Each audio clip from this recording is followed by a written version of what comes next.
Bicol. Yung doon, tapos na ng Palwan. Ito, may palaka ako.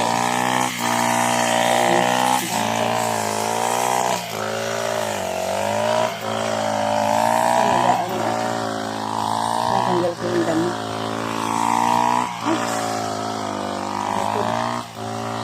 Dito naman sa bukid. Ang pa.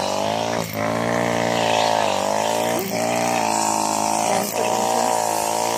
Rasado yung iba din pa sa silo. Hindi ko matapos na mayroon pa doon sa kapila dito na sa mga nangyari.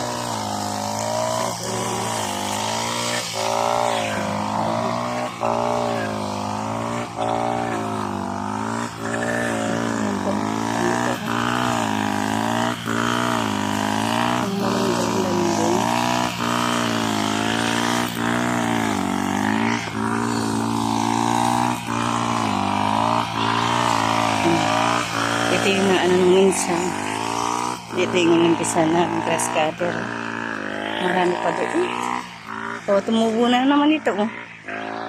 Pero sa pag bibili pa ako ng isang grass cutter para sa magkabilaan, mabilis.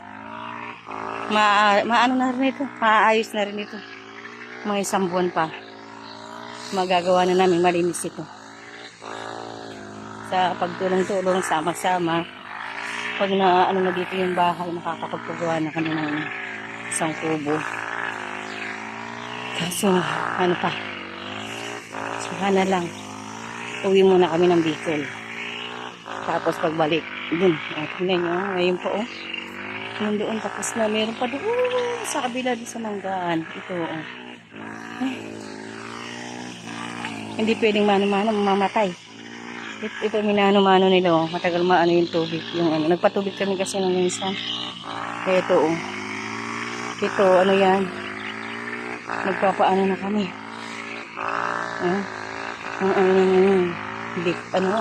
Damo. Ang dami, Yan po, yung mga may kawayan na yan. Yan, mga namatay nung nagtag. Ang tawag dito, nagbagyo. Siyempre, hindi naman maalagaan ng mga kapatid ko. Pero ngayon, may awa ang ama. Siguro naman, masusurvive nito mga ito. Nagpapalit kami ng mga kalamansi. Marami kasing namamatay. Ngayon, marami naman kami mga Pero maraming malaki. Konti lang naman ito Dati daw, ang gaganda nito. Talagang ganyan. Hindi naman natin masasabi, di ba? Hanggang doon. Yun po, dami po. Hanggang dito pa rin sila. Sige guys, salamat. Okay po. Sige na po, bye-bye.